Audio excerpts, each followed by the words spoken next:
Não é difícil resumir os 60 anos que John Wycliffe viveu desde 1324 até 1384. Os primeiros 16 anos de vida foram vividos na obscuridade, até onde os historiadores conhecem, até que se mudou para a cidade de Oxford. Quando chegou aqui, veio para estudar e passou os primeiros 16 anos buscando a graduação em bacharel de artes. Os 16 anos seguintes, ele trabalhou em seu doutorado de teologia. E os últimos 12 anos de sua vida, ele passou aqui na universidade, 11 deles ensinando numa das faculdades. Voltando ao ano de 1167, os franceses expulsaram os estudantes ingleses da Universidade de Paris. E então eles vieram para a cidade de Oxford, no intuito de construir uma universidade. Mas o povo da cidade não gostou da ideia. De fato, uma polêmica muito séria surgiu entre as pessoas que viviam em Oxford e os universitários que vieram estudar. Na verdade, foi tão séria que em 1209 um grupo de estudantes decidiu não ficar mais por aqui. Foram para Cambridge e construíram outra universidade. E por 600 anos existiu apenas 2 universidades na Inglaterra, esta em Oxford e a outra em Cambridge.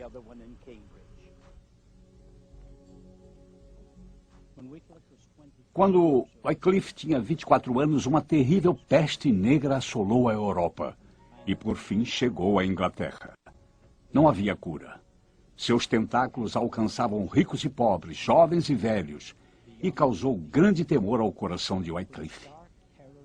O povo de Londres passou a utilizar os campos abertos de Smithfield como um local comum para enterros, onde colocavam 200 vítimas todos os dias. Aquele luto diário continuou até que a praga tivesse dizimado centenas de milhares de vidas.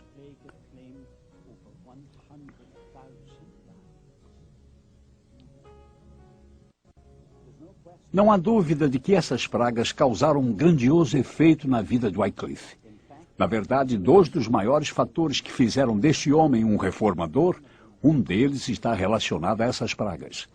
Isso trouxe um incrível efeito espiritual sobre sua vida. Eu não sei porquê, mas pela convivência com a morte, ele passou a ter um grande temor de Deus. Isso fez pensar em suas prioridades e então começou a reformulá-las. Ele perdeu todo o medo do homem.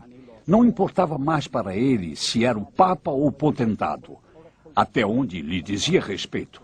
A verdade era a máxima prioridade.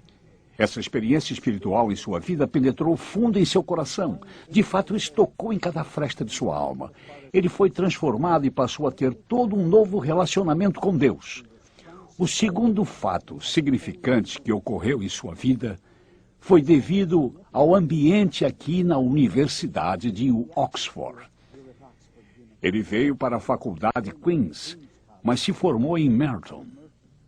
Não sabemos por que ele mudou de faculdade no meio dos estudos. Apenas sabemos que ele deve ter sido um aluno excepcional, já que por 4 anos, após ter conseguido o bacharelado em artes, o posto de mestre da faculdade Balliol foi conferido a ele. E 1 ano depois de se tornar mestre de Balliol, foi ordenado ao ministério. E em seguida recebeu uma indicação do governo. A primeira foi em Filgan, em Lincolnshire, e a segunda foi em Lutterworth. Quando disse conferida pelo governo, vocês devem se lembrar que essa era uma época em que a igreja e o Estado eram um só. Com isso, todos os dízimos que eram entregues à igreja iam para o Estado, e o Estado fazia as indicações àqueles que seriam os ministros das várias paróquias. Portanto, para ele foi uma outorga do que ele chamou de viver.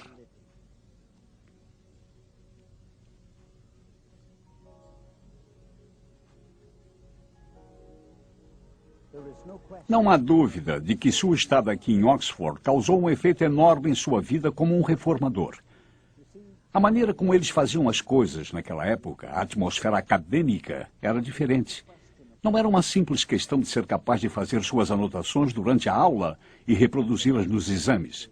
O que eles faziam naquela época era definir seu talento através do quanto você era capaz de defendê-lo em público. Esses debates eram comuns. E assim ele se tornou um mestre em debates. As coisas começaram a ficar menos cinza e bem mais preto ou branco. Segundo sua opinião, certo era certo e errado era errado. E o certo tinha que prevalecer naquela época. Duvidar era deslealdade. Vacilar seria pecado. Sua experiência de conversão trouxe-lhe suas prioridades. Sua experiência em debates trouxe-lhe suas definições e ambas trouxeram a ele suas convicções. Não há dúvida quanto a isso. Foram nesses salões de aprendizagem que nasceu o reformador. A Guerra Fria, 1351 a 1372 DC. Naquele tempo havia uma guerra fria entre a cidade de Roma e a cidade de Oxford, e existiam duas frentes de batalha. A primeira era no campo da política. Todos os cargos importantes do Estado estavam sendo ocupados pelos membros do clero. E por que não? Eles formavam um grupo de pessoas cultas, exerciam também grande influência e eram bastante empreendedores. Mas Wycliffe achava que isso estava além de sua dignidade. Eles eram chamados para algo maior que participar de política, para o comando daquilo que era considerado pobre para a política. Ao mesmo tempo que Wycliffe propunha um trato para esta questão, os conselhos do parlamento apresentavam uma petição ao rei. E ambos negociaram com o punho de ferro que a Roma tinha na Inglaterra. Não havia dúvidas sobre isso. Indicações estavam sendo feitas e os cargos estavam sendo ocupados por pessoas que não eram do país. Viviam como estrangeiros e levavam salários lucrativos para fora do país. Alguns deles nunca tinham colocado os pés em solo inglês.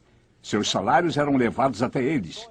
Tinham subordinados que eram comprados, vendidos e negociados para servirem os superiores eclesiásticos.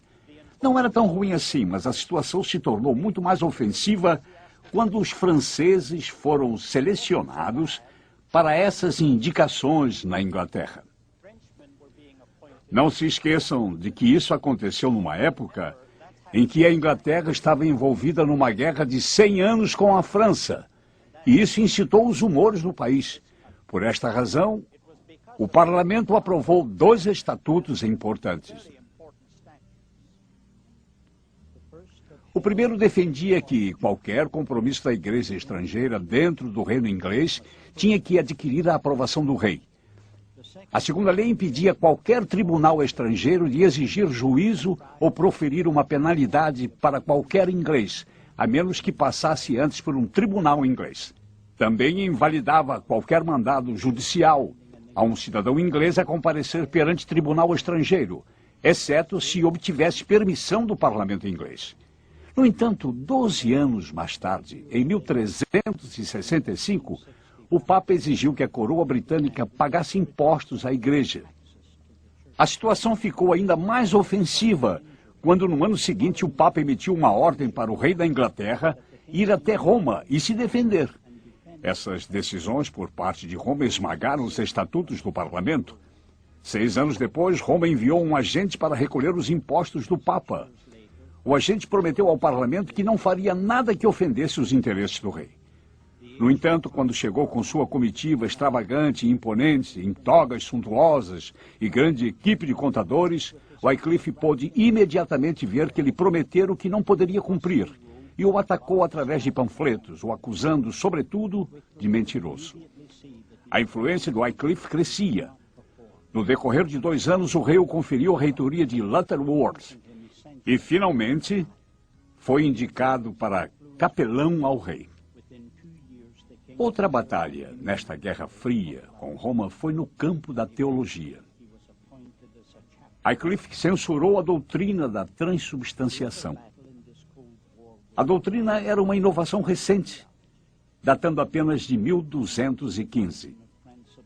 A igreja afirmava que os elementos da comunhão eram transubstanciados no real corpo e sangue de Cristo.